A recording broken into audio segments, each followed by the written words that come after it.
I'm the best at what I do.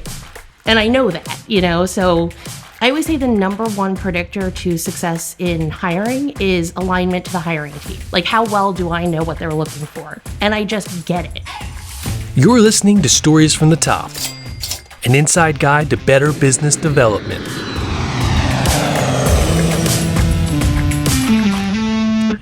We are here with Liz Schwerd, the founder of Haven Hiring Solutions, a fractional talent consulting firm. Liz, thank you so much for coming on the show. For those who don't know your business, can you tell us a little bit about what you do? Sure. So I provide fractional talent acquisition consulting services to employers. And before I say what I do, I'm going to step back and just kind of explain the talent acquisition market, if that makes sense. Mm-hmm.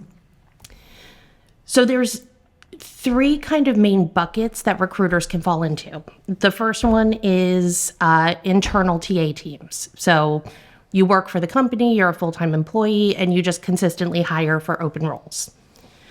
The second would be agency. So that would be employing someone to find a specific candidate for an open role. So you'll usually see it with more senior hires like a director, executive search. They're paid when you hire someone successfully. So, it can be perceived as low risk, right? Because you're paying for results. I would also say retained search kind of falls under that bucket. It's slightly different because you're giving a little bit of money up front to the agency, and then they're usually exclusively doing the search. And then the other bucket would be RPO, so recruitment process outsourcing.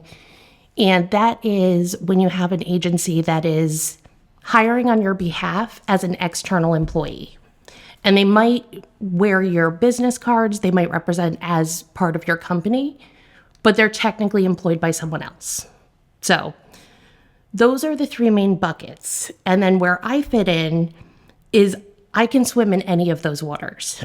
So I could be an internal TA team. I have my own, kind of pay structure, so I'm not going to be a W-2 employee. But I could literally be sitting with your internal recruiters and just supporting like a hiring burst. So cannabis, like laws change and all of a sudden you need to hire 100 people in a month. You would bring someone in to kind of do that. So that's kind of more RPO style.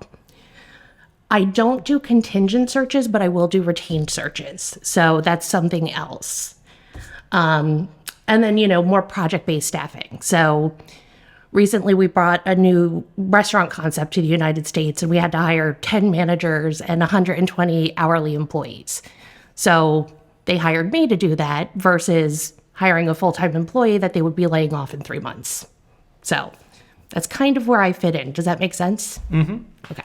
So yeah, what's your work history background that got you into this kind of a role as a consultant in TA? So I've been doing consulting since 2013, and I was under a firm that does more of the RPO style for the first 5 years of my career. So I worked with, Fortune 200 companies. I worked with startups that just received their seed funding, and they're doing all of their hiring from zero. They don't have an HR department. That was like boot camp, because I got exposed to so many different kinds of hiring, right? That you would never get exposure to if you've just been in-house with one company for 5 years. Ultimately, I no longer wanted to work at that company. So I moved out and I started doing more traditional kind of 1099 contract, which is totally fine. It's just, it's very unstable because it's 1099 contract. They flip you on when they need you and then you go away. So after pandemic, I decided to just go ahead, do an LLC so that I can seek business and create arrangements on my terms. And the difference between using someone like me versus doing a 1099, contractor is I can guarantee a consistency in service. So when I get overwhelmed and I have too much work, I hire someone. So this happened 3 months ago. I had 2 full-time clients, so I hired 1 full-time employee to do the behind the curtain work, letting me be, kind of the client facing. And both clients are perfectly happy. You pay a little bit more because obviously it's a different kind of service and there's a guarantee. but it makes a ton of sense under the right conditions. Did I answer your question? Yeah. Okay. Yeah, that sounds good. So as you started developing your own business, I know it's totally different being a specialist in a company and then running a business. What was your process like of building a business and actually developing all the systems that you need to profitably run it? Well, you were part of it, because the one thing I learned very early on was I don't have a single marketing bone in my body. So putting together a website was my nightmare. And that's how we got connected initially, is I ended up using you. It's beautiful. I don't know that people visit it because I still don't know how to SEO optimize or anything like that. But I have a place where I can house the information. And then I've gotten really involved in, just kind of like the TA community on LinkedIn, which I'd been doing even prior to getting into this, because I was working with a company as a full in-house recruiter that just didn't have any learning and development opportunities, and I need to be learning. So I stay really active in those groups. And, I get some business that way. But, there's also things that I just know I would crush. So, the client that I just had that's bringing a restaurant concept to the United States for the first time, I've been doing this, right? That's what I did for the past 2 years. And then I did it again, for 3 years prior. So when I reached out to him, I don't have a sales bone in my body. It's the right solution for him. So when I reached out and I said, hey, this is what I do, this is what it's going to cost you, and it's a premium, but this is what the alternative would look like, I made sense. So my business development is not smooth, and it's opportunistic, and it's just piggybacking off my strengths. So at this point, I've unintentionally become a specialist in cannabis and hospitality, so restaurants. So that's kind of where I focus my attention when I'm trying to develop new clients. So you said you just reached out to them. Was it kind of like a cold call? You saw that they were someone who fit within your niche of the perfect client, and then you just reached out to them? Or how did that work? So this it's a bit weird, and it ended up being an awesome client. I'm still working with him, actually. I saw that he had posted he was hiring a GM and an exec chef for a new concept in Boston. And GM and exec chef are the hires you make 3 months prior to the rest of the org chart.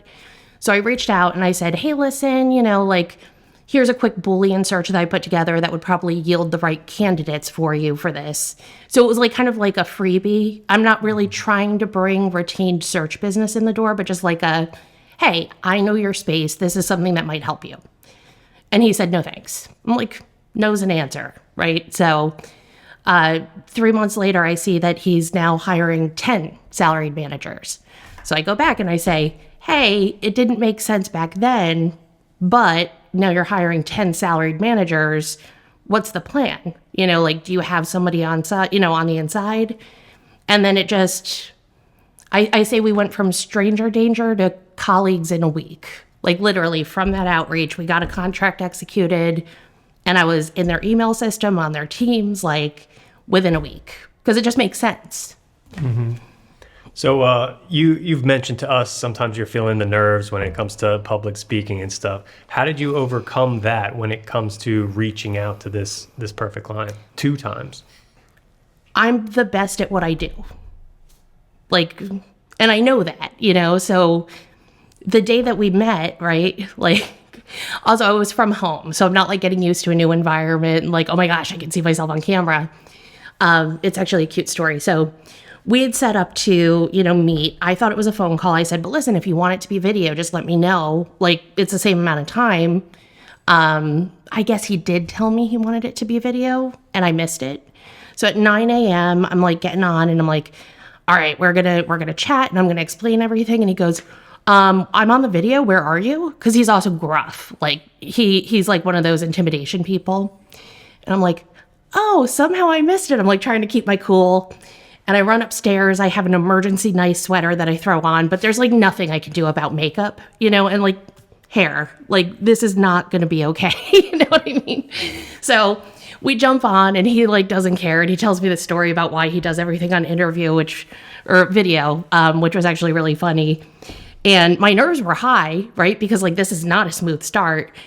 But then the second we started talking, I was just well, okay, you have 10 salaried managers. It's in Boston. So let's just like play with numbers and say the average salary range is going to be 80K. If you employ contingent recruiters for this, so typically 20% is what you're going to pay. So it's 16,000 times 10. So it's 160,000. My solution is this, a fraction. You know what I mean? And then there's the issue of like, but are you going to guarantee the hires? I'm like, can't do it. Like what would happen is, like suddenly like a lease falls through, right? And like we can't hire, it gets pushed back. So we did kind of work out some contingencies, but it's just, I have the nerves, but I know what I'm doing.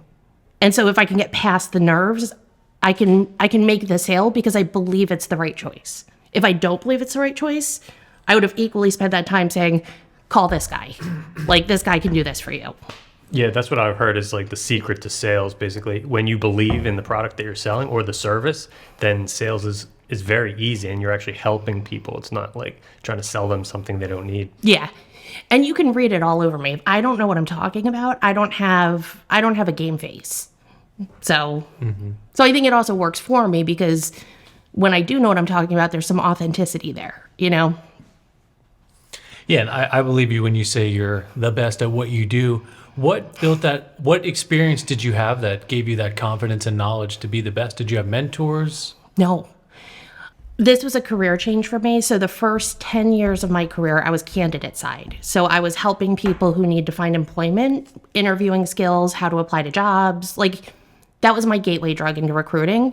There's no money in it, right? Because like who has the money? It's the employers. So that was how I got started. And then I decided I want to make money. So I applied to a role with this firm. They never wanted to hire me. Okay. Like they were finger guns people. Like they're like, oh, like we shoulder with the C-suites at like, super cool tech startups. And I'm not that guy.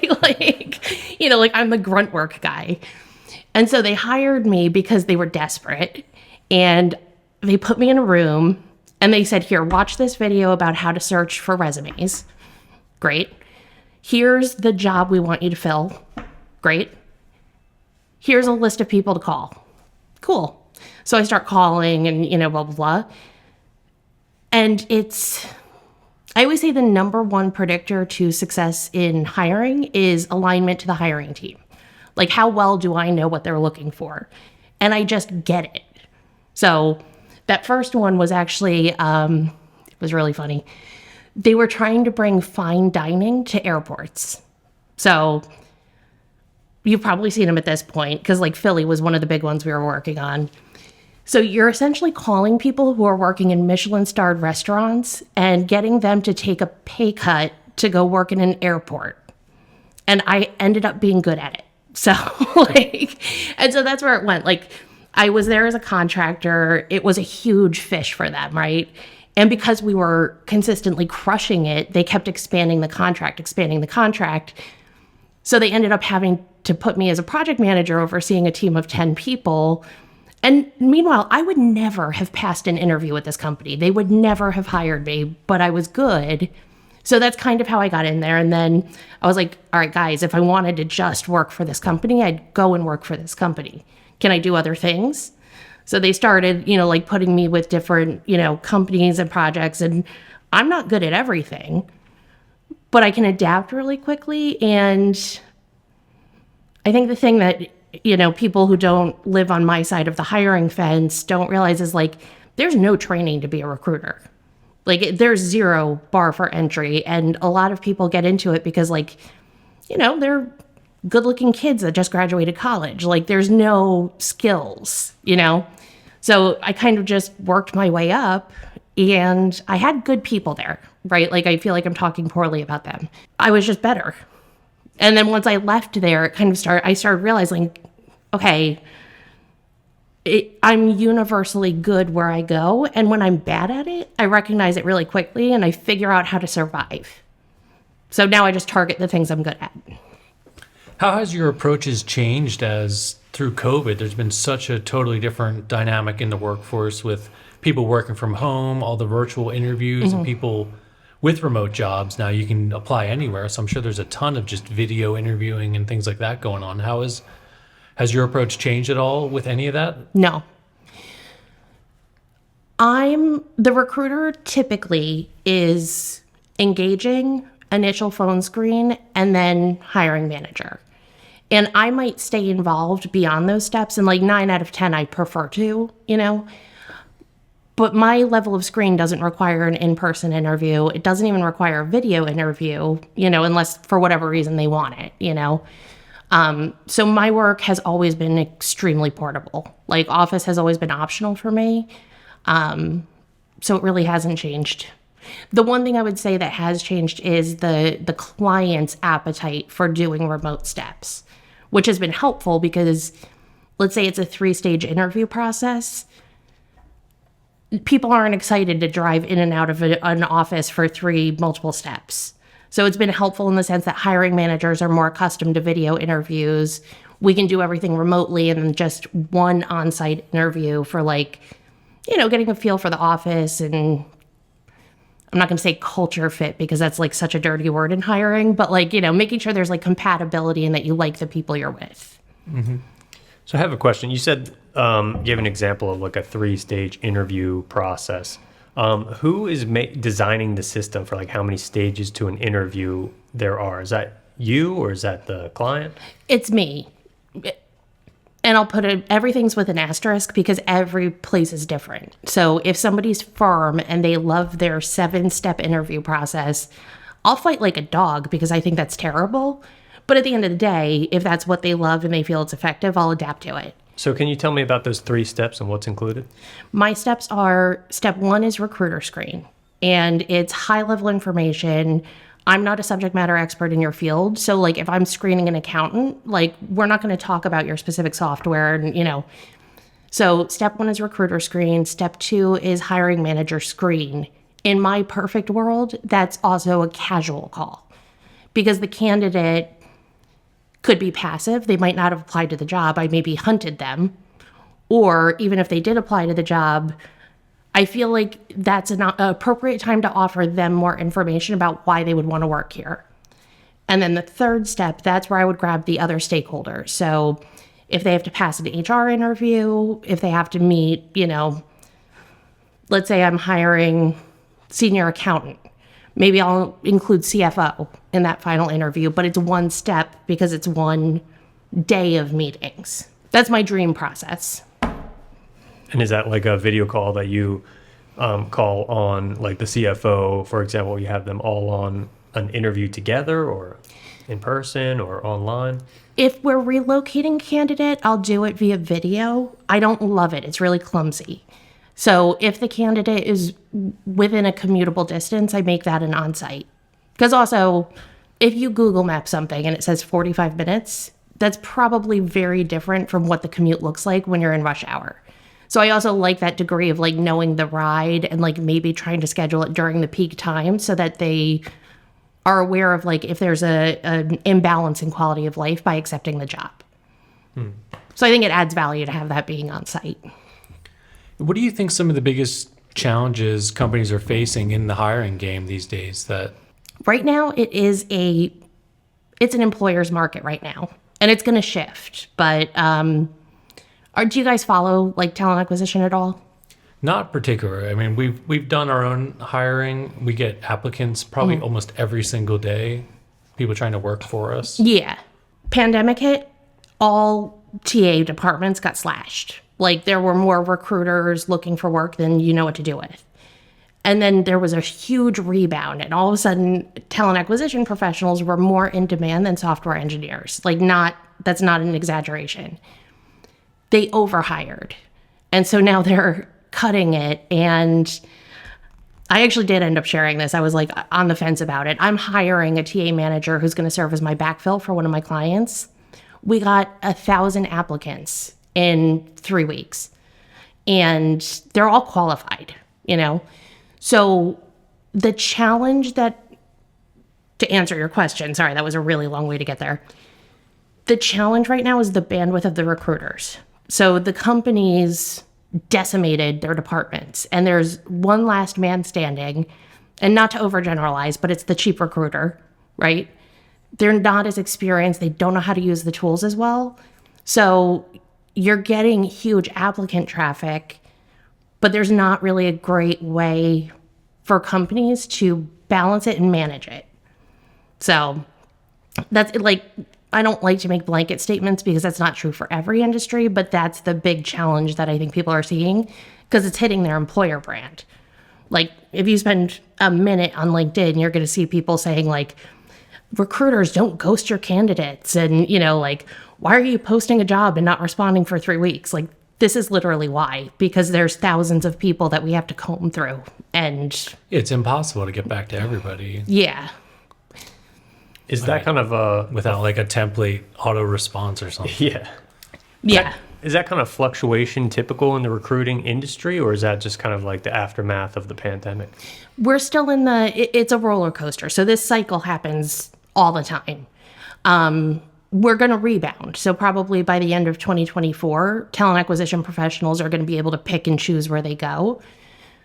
The reason I started Haven Hiring Solutions when I did is I was looking at it, I'm like, the cycles are normally separated. Like it's several years where you see the ups and downs. This was really condensed. So I was like, I don't think they're going to make the same mistake because they're not going to have enough distance from the mistake to do it again. And when you have an event like, okay, I need to hire 10 software engineers because we're building a new product, that doesn't justify a full-time talent acquisition professional that you have to carry for years. It justifies tapping in someone who helps you with this termed project staffing and then tapping them back out. I think just in general too, like gig economy has become so normalized that people are more open to those transactional relationships. Like, I'm not going to pretend that I want to work for you forever because I don't. Like I want to work with you while the work is interesting, and that's when it's intense, or we're doing a build, So I think mutual recognition that this is a deal for this exact need. Good. Do you have any general tips for people who might be on the smaller side of business that are hiring and aren't able to bring in resources? Like, what is some good strategies smaller businesses can use to effectively weed through candidates? And to start off, I'll say, like, one thing we've learned in our own personal hiring journeys is that attitude is way more important than skill set.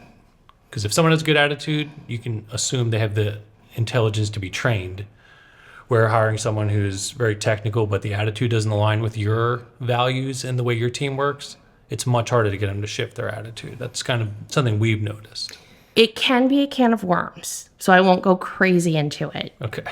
When it's very, very junior, like you're hiring a first-year social media specialist, let's say, and you want them to be just the hands that are doing the work that you're telling them to do. That's where it makes sense to hire for attitude and aptitude versus skill set.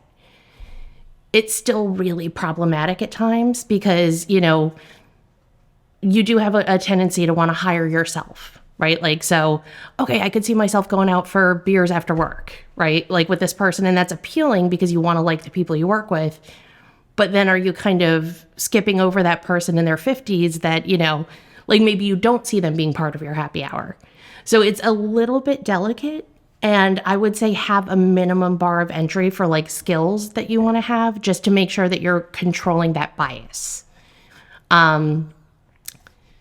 In a super small environment for a super junior role, yeah, keep it in-house, but maybe just be mindful of those things. Like, am I hiring this person because I want to hang out with them every day? Or is it because I think they can grow into, as your company grows, they can grow into that manager that now has a team of 3 reporting into them. So I can't give very clean advice there. No, I think that makes sense. Are there any other tips for small businesses who are like hiring, or maybe they're kind of going into hiring for the first time? I mean, like in a self-serving way, I would say tap in an expert. Like if it's going to be a senior hire, especially, I don't know, let's say you need a director of business development because you're trying to grow your portfolio. I would absolutely do either contingent or retained and just have somebody who has that network that exists and knows how to screen for the right DNA. You know what I mean? It's really the junior hires are the ones that I would say keep in-house. Yeah, what's like the advantages, the pros and cons of bringing in expert versus doing it yourself? Better hire. You know, screening candidates is a skill. And I talk to candidates for, gosh, my poor husband, he hears me all the time. Like, I'll talk to, 30 candidates a week. There's ways to phrase questions to get like their true, what they're looking for. You can get them to be like super honest about why they separated from another role. I would say the screening is where you're getting the skill, because also when you're employing a recruiter, we're inherently perceived as a little bit more neutral. So the candidate, if you're the company and you're theoretically the hiring manager, they're not going to speak openly about what they want. All of their responses are going to be tailored to your specific need and trying to make sure they're answering it the way you want to hear it. Whereas a recruiter, you can position it as, I support all the hiring for this company, so here I'm going to share information about this role. If we decide it's not a fit, it's okay. We can shake hands and part ways and reconnect when the right fit opens up, in 3, 6, 12 months. So I think you get a little bit more honesty.